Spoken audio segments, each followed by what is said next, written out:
(7월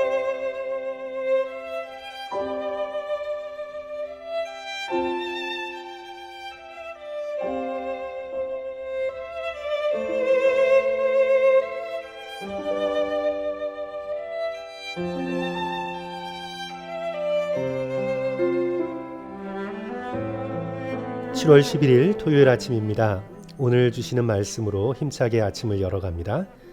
함께 읽을 말씀은 시편 145편 14절에서 21절까지입니다.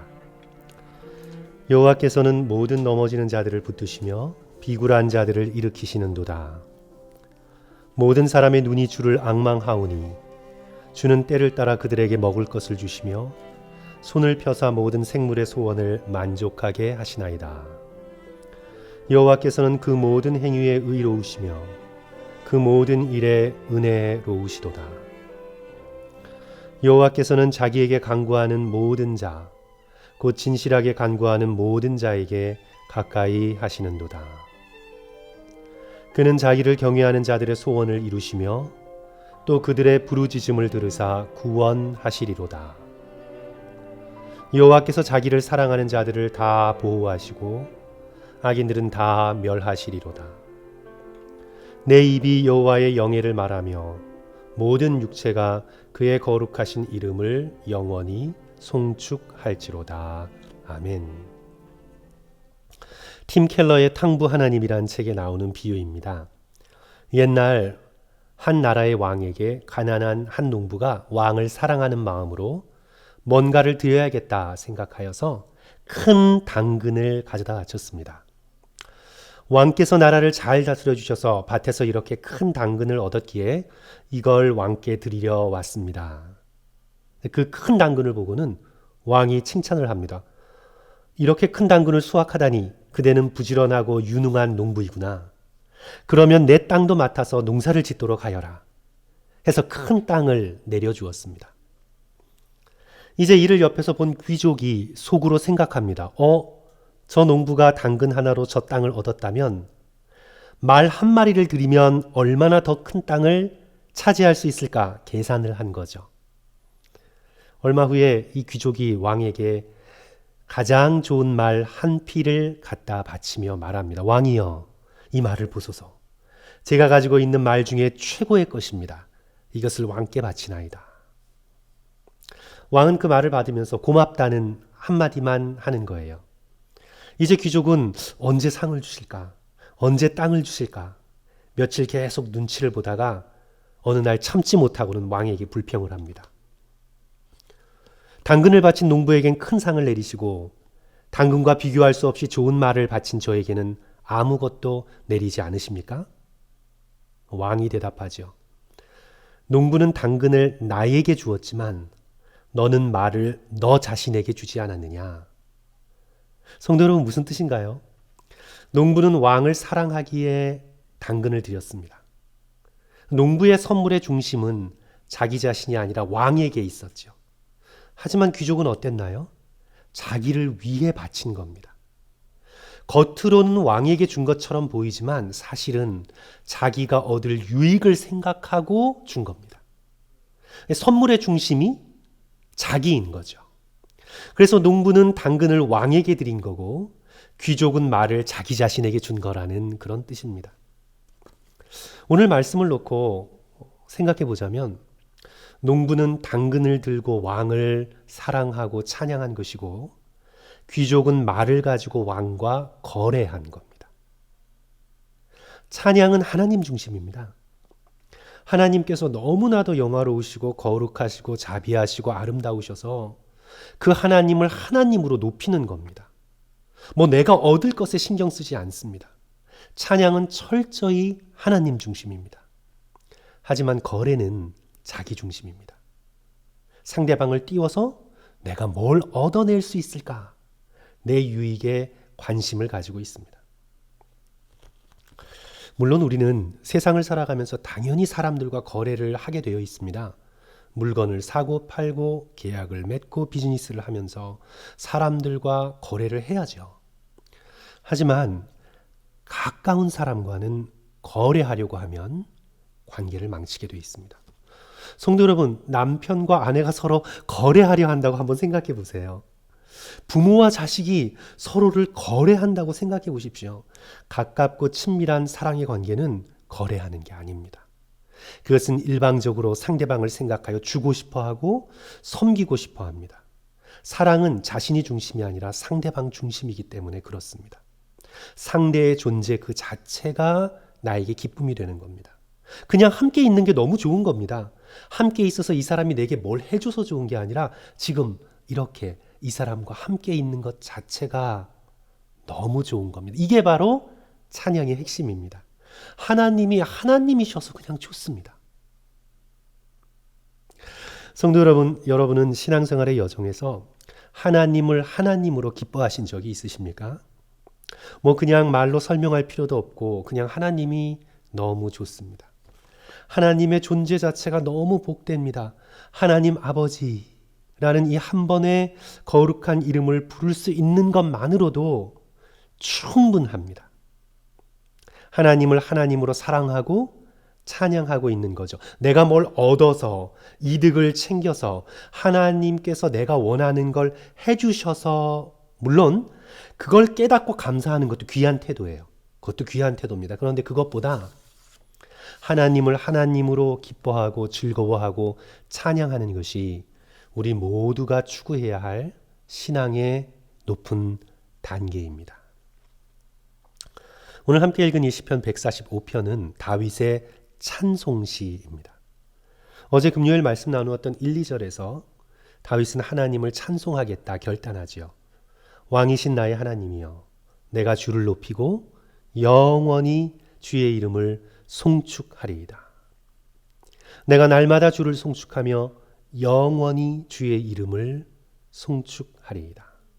다윗은 앞서 말씀드린 농부처럼 그냥 왕을 사랑하고 왕을 높이고 왕을 찬양합니다. 거래하려는 생각은 꿈에도 없습니다. 또 오늘 본문에서도 계속적으로 하나님을 주목합니다. 자기 자신은 잊어버립니다. 하나님이 어떤 분인지, 어떤 성품을 가지고 계신지, 어떤 일을 해오셨는지 오직 하나님을 바라봅니다. 그리고 하나님을 묵상합니다. 하나님이 넘어진 자, 억눌린 자를 불쌍히 여기시는 분임을 깨닫습니다. 사람들에게 먹을 걸 주시고 모든 생물들을 돌보시는 자비로운 분임을 알아챕니다.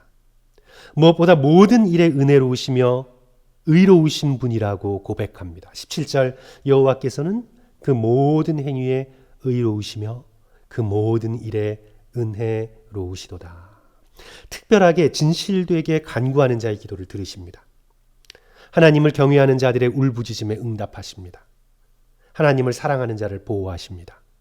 하나님이 어떤 분이시며 어떤 일을 하시는지 깨달으면서 이렇게 존귀하신 하나님을 영원히 찬양하겠다고 다시 한번 결단합니다. 시편의 마지막 절 21절이죠. 내 입이 여호와의 영예를 말하며 모든 육체가 그의 거룩하신 이름을 영원히 송축할지로다. 다윗은 찬양하면서 기쁨으로 충만해 있습니다. 얻는 기쁨이 아니라 드리는 기쁨, 하나님을 주목하는 기쁨, 하나님을 즐거워하는 기쁨으로 충만합니다. 신약을 보시면 세례 요한의 기쁨이죠.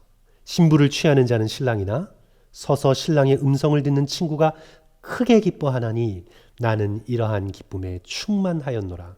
자신은 잊고 신랑을 주목하는 데서 누리는 기쁨입니다.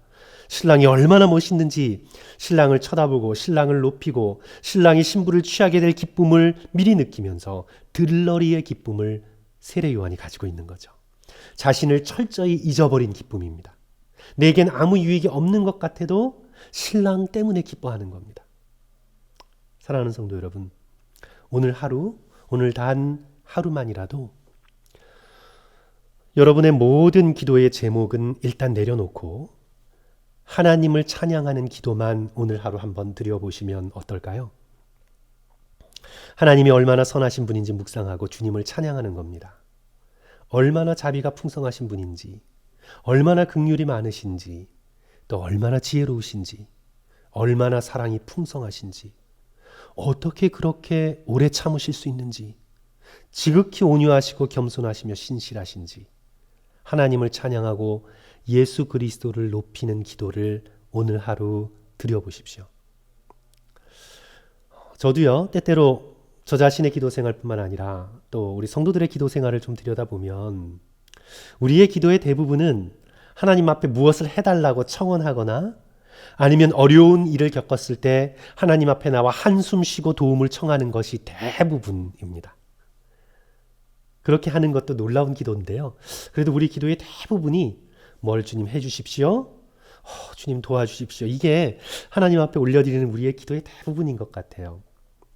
때로 우리는 순수한 마음으로 자신을 좀 잊어버리고 나의 필요의 기도 제목을 잠깐 내려놓고 오직 하나님의 영광을 찬양하는 기도를 우리는 잘 드려보지 않은 것 같습니다. 오늘 하루 성도 여러분, 토요일 한번 그렇게 해보십시오. 그럴 때 우리가 느끼게 되는 건 뭐냐면요, 찬양하는 것이 우리의 힘입니다. 에스라가 말했죠. 여호와를 기뻐하는 것이 너희의 힘이니라. 신앙이 언제 한 단계 업그레이드 되냐 하면 자기 자신을 잊고 하나님의 영광을 찬양하고 하나님의 탁월하심을 묵상할 때 신앙이 한 단계 성장합니다. 내 자신은 그렇게 중요하지 않아요. 하나님이 이렇게 놀라운 분이시구나. 이 하나님이 존재하시다는 것만으로도, 그것을 알았다는 사실 하나만으로도 나는 이 땅에 태어날 가치가 있는 존재다. 그렇게 깨닫게 되는 거예요. 자신은 먼지 같지만 하나님은 영원 무궁하신 것 때문에 기뻐할 수 있는 거예요. 이것이 진정으로 겸손한 자가 누리는 신앙의 성숙입니다. 조나단 에드워즈는 자신의 신앙이 제일 깊어졌을 때, 그가 예일대학교에 다녔을 때인데 17살쯤인데요. 놀랍습니다, 성도 여러분. 17살 때 그는 자신을 돌아보며 그때를 기억하면서 이렇게 자신의 자서전에서 적었습니다. 17살 때, 그때 내 생각은 하나님의 성품과 사역에 대해 집중되어 있었습니다. 거의 계속적으로 하나님의 성품과 사역을 묵상했습니다. 해마다 내 시간의 대부분을 하나님의 성품과 사역을 묵상하는 데 사용했습니다. 그리고 이렇게 기록하기도 했습니다. 때때로 한 단어를 말하기만 해도 내 마음은 불타올랐습니다. 그리스도라는 이름을 보기만 해도, 또는 하나님의 성품을 보여주는 이름을 보기만 해도 내 마음에 불이 붙었습니다. 하나님은 나에게 삼위일체적인 분으로 영광스럽게 나타나셨습니다. 내가 경험한 최고의 달콤한 기쁨과 즐거움은 내 자신이 행복해질 것이라는 소망 때문에 생긴 것이 아니라 복음의 영광스러운 일들을 직접 봄으로 생긴 것입니다. 이게 참 놀라운 고백이에요, 성도 여러분. 성도 여러분, 우리도 오늘 하루만이라도 그렇게 합시다. 오늘 하루 아주 깨끗한 마음과 순전한 마음으로 주님만 찬양합시다. 우리를 이토록 사랑하신 그 놀라운 사랑, 골고다 언덕의 십자가, 부활의 영광을 찬양하시면서 그 하나님의 영광 때문에 놀라운 힘을 공급받으시는 저와 성도들 되시기를 주님의 이름으로 간절히 축원합니다. 성도 여러분, 함께 기도하겠습니다. 사랑의 주님, 하나님이 얼마나 놀라운 분이신지요. 그리스도라는 이름을 듣기만 해도 우리의 마음은 불타오릅니다. 하나님이 얼마나 거룩하신 분이신지요. 주님의 이름을 마음속에 떠올리기만 하여도 우리의 가슴과 심장은 두근거립니다. 주여, 제발 나 자신을 좀 잊어버리고 하나님을 주목할 수 있도록 도와주시옵소서. 자신에게 소망을 거는 것이 아니라 십자가와 하나님의 영광과 그 크신 위엄과 사랑에 우리의 소망을 걸 수 있도록 도와주시옵소서. 내 자신이 어떤 사람인가? 내가 행복한가? 내가 세상에서 그럴듯한가? 업신여김을 당하지 않는가? 끊임없이 내 자신의 집착의 끈을 놓지 못하는 우리의 불쌍한 영혼을 오 주여 성령으로 새롭게 하여 주셔서 눈을 들어 주를 바라보고 하나님을 기뻐하며 힘을 얻으며 인생을 살아갈 수 있도록 오늘 성도들과 저를 축복해 주시옵소서. 감사드리며 예수 그리스도 이름으로 간절히 기도드립니다. 아멘. 성도 여러분, 오늘 하루도 믿음으로 승리하시기를 주님의 이름으로 축원합니다. 들어주셔서 감사합니다.